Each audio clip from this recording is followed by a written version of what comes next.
Praise the lord. హల్లెలూయా. ప్రభుకు మహిమ కలుగునుగాక. మరలా మీ యొద్దకి ఇట్టి రీతిగా చేరడానికి దేవుడిచ్చిన మహాకృపను బట్టి ప్రభువును స్తుతిస్తూ ఉంటున్నాను. దేవుని బిడ్డలారా, ఒక చిన్న వాక్యాన్ని ధ్యానం చేద్దాం. మత్తయి సువార్త 9వ అధ్యాయం 21-22 వచనాల్లో, నేను ఆయన పై వస్త్రము మాత్రం ముట్టితే బాగుపడుదునని తనలో తాను అనుకుని వెనుకకు వచ్చి ఆయన వస్త్రపు చెంగు ముట్టెను.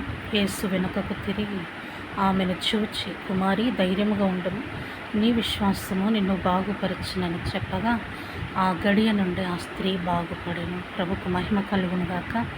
దేవుడు నమ్మదగిన దేవుడండి. ఈరోజు మన మధ్యలో ఆయన ఉన్నారు, మనతో మాట్లాడుతున్నారు. ప్రభుకు మహిమ కలుగునుగాక. చూడండి, ఈరోజు దేవుడు మీకు ఒక మాట చెప్పమంటున్నారు. ఆయన వస్త్రపు చెంగులో స్వస్థత ఉన్నది.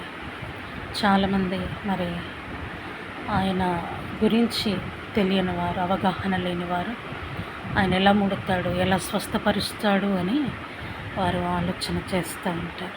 ఆయన మాటలో స్వస్థత ఉంది, ఆయన చూపులో స్వస్థత ఉంది, ఆయన హస్తములో స్వస్థత ఉంది, ఆయన ప్రభావం, ఆయన శక్తి వెళ్ళి స్వస్థపరిచే శక్తి ఆయనకుండెను అని వ్రాయబడి ఉన్నది బైబిల్లో.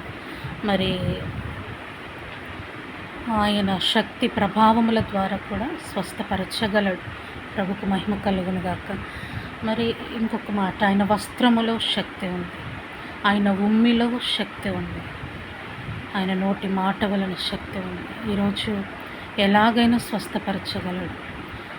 38 సంవత్సరాల నుండి వ్యాధిగ్రస్తుడైన వానిని మాటతో చెప్పాడు, నువ్వు లేచి నీ పరుపెత్తుకుని వెళ్ళు, నువ్వు స్వస్థపడగోరుచున్నావా అని అడిగి స్వస్థతను ప్రకటించాడు ఆయన. ప్రభుకు మహిమ కలుగునుగాక.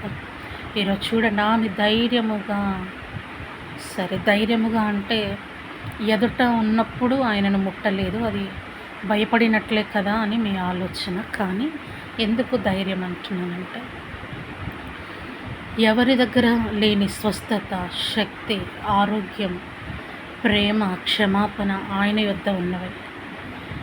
నేను విశ్వాసముతో ఆయన వస్త్రపు చెంగు ముట్టినా చాలు అనుకొని ఆమె ఆ ధైర్యం చేసిందండి. జనములలో ఉంది, ప్రజల సమూహములో ఆమె ఉంది. అయినప్పటికీ ఆమె ఏం చేసింది? ఆయన వస్త్రపు చెంగును ముట్టింది. తెలుసు ఆమెకి దేవుని స్వస్థత నేను పొందుకుంటానని విశ్వసించింది. ప్రభువు కూడా అర్థమైంది, నా ప్రభావం ఇక్కడెవరినో తాకింది అంటున్నాడు కదా. అక్కడ నా ప్రభావం ఇక్కడెవరినో తాకింది అంటున్నాడు. ప్రభువుకు తెలుసండి ఆయనని ఎవరు ఆశ్రయిస్తున్నారు, అక్కడెవరు ఏం ఆలోచిస్తున్నారు. అందరి మన హృదయాలను ఎరిగినటువంటి దేవుడు ఆయన, అందరి మనస్సును ఎరిగినటువంటి దేవుడు ఆయన. ఆమె విశ్వాసాన్ని చూశాడు దేవుడు. 12 సంవత్సరాల నుండి రక్తస్రావం కలిగిన ఆ బిడ్డ వైద్యుల దగ్గరికి వెళ్ళింది, ఎంతో అందరిని ఆశ్రయించింది. ఆమె తనకున్నటువంటి ధనమంతటిని కూడా మరి వ్యయం చేసింది. ఆమెకు స్వస్థత దొరకలేదు. ఆమె యేసయ్య వస్త్రాన్ని ముట్టినప్పుడు దేవుడు ఆమెను స్వస్థపరిచాడు. వస్త్రములోని శక్తి ఆమెకు విడుదలైంది. ఈరోజు దేవుడు నీతో కూడా మాట్లాడుతున్నాడు. విశ్వసించి నీవు ఆయన వస్త్రంలోని శక్తిని ఆశ్రయించవచ్చు. మరి ప్రభువా, నన్ను తాకమని నువ్వు అడగచ్చు.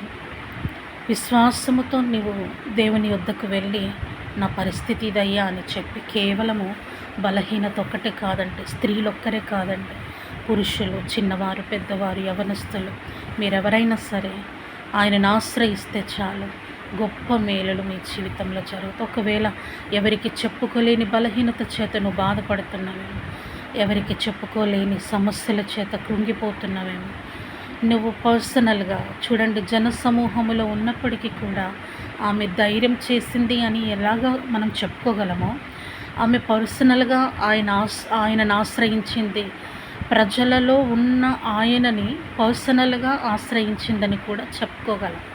ప్రభుకు మహిమ కలుగునుగాక. చూడండి, ఈరోజు దేవుడు గొప్ప కార్యాలు చేసేవాడు. మనము ఎంతగా ఆయన నమ్ముతున్నాం, ఎంతగా ఆయన మీద ఆధారపడుతున్నాం, ఎంతగా ఆయనను ఆనుకుంటున్నామని ఆయన చూసే దేవుడు. ప్రభుకు మహిమ కలుగునుగాక. ఈరోజు దేవుడు మరి ఈ వాక్యం ద్వారా నేను దర్శించాడని నేను నమ్ముతున్నాను. దేవుడు తన మాటలు మన వెనుకల్లో దీవించి ఆశీర్వదించునుగాక. హల్లెలూయా. ఈరోజు ప్రార్థన చేసుకున్నాను. తండ్రి, నీ పాదాలకు వందనాలు చెల్లిస్తున్నాను ప్రభా. నువ్వు మంచి దేవుడవు, చాలిన దేవుడవు తండ్రి.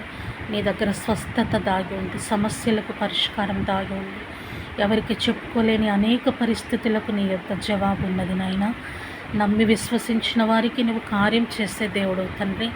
ఈ వాక్యం విన్న ప్రతి ఒక్కరిని దర్శించి అద్భుత రీతిగా వారి హృదయాలలో, వారి జీవితాలలో, వారి ప్రాణాత్మ శరీరములలో దేవా బలమైన కార్యాలు జరిగించి దేవా మీరే మహిమ పొందమని నీ యొక్క బిడ్డలందరినీ నీ చేతులకు అప్పగించుకొని యేసు నామమున అడుగుచున్నాము తండ్రి. ఆమేన్, ఆమేన్, ఆమేన్. దేవుడు మిమ్మల్ని దీవించి ఆశీర్వదించుగాక. Praise the lord. హల్లెలూయా.